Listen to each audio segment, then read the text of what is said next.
Hey there, my name is Trevor with Embers Fireplaces. Today we're going to show you how to install Modern Flames AL series electric built-in-the-wall fireplaces. You can see here, this is our sales counter. We had a previous electric fireplace here, so our opening is already here. But obviously the first step, what you're going to want to do is with your wall, is cut the opening to size depending on the model you're doing. They offer a variety of widths. You're going to want to consult a professional on this because if it's a load-bearing wall or whatever the case may be, you don't want to just start hacking into your wall to get your opening the way you want. You want to make sure you have a nice supportive header, especially if it's a structural wall. So we're showing you the first step here is get your opening ready based on the size fireplace that you order. What you see here, this is for the 80-inch model. This review will apply to all of them, but this is the opening size here that we have for the 80-inch model. So now we'll take you to the next step. Okay, so we're about ready to finish the wall up here, but we wanted to give you one quick tip, is if you're working with drywall, this won't be an issue for you. But if you're going to screw the fireplace in, there's little brackets on the top of the fireplace, and that's going to screw to your studs through your drywall and connect it, secure it to the wall itself.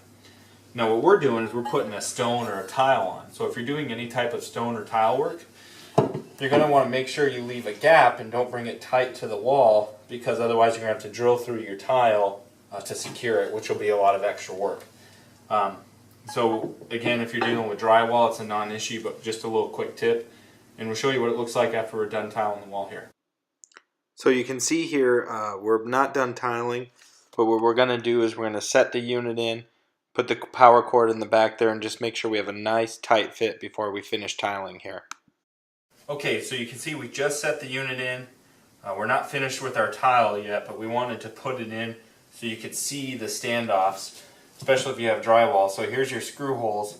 You're just going to insert a screw in every screw hole and secure it tight to your drywall.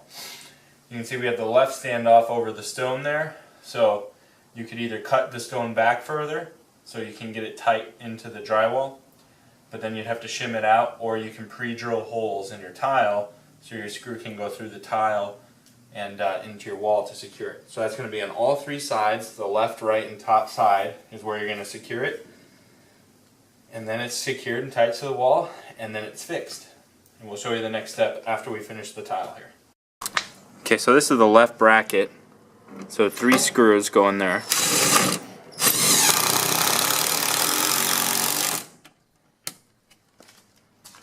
We have one more on the top, so we pre-drilled the holes for the tile.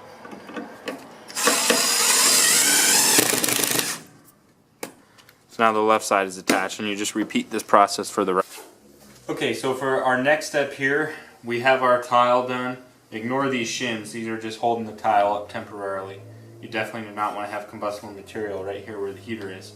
So now our next step is putting the glass front on. So we'll show you how to do that. One thing that we forgot to mention is when we tucked it in, we tucked in the power cable. So you can either hardwire that. This is just an open wall behind here, so we're just going to plug it right into an outlet. But it can be either hardwired or plugged into an outlet. So that's all you have to worry about for wiring. And there's a manual on-off switch down here as well that you can reach with your hands. So now we'll put the glass on for you. Okay, so for our glass to mount, you can see right here, there's a little bracket that's poking out on the top and bottom, and that's on each side. So there's hooks pre-installed on the glass, and it literally just sets right on here, no tools required. So we'll put that in now. So you'll get a look at us here where you want to use 2 people to put the glass on, and it literally just slides right onto those knobs poking out and just hooks and secures right onto the fireplace. No tools required, and you're ready to go. Okay, so now you can see that we have the glass front on. We've pulled the masking off of the glass, so there's no fingerprints or anything on it. It's plugged in, pretty much ready to go. Here comes the moment of truth. There you go.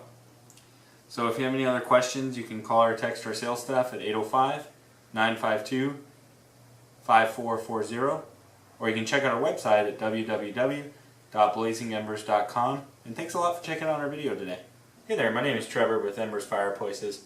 Today we're going to show you how to install Modern Flames AL series electric built-in-the-wall fireplaces.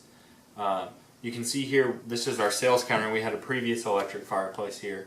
So our opening is already here, but obviously the first step, what you're going to want to do is with your wall is cut the opening to size depending on the model you're doing. They offer a variety of widths. You're going to want to consult a professional on this because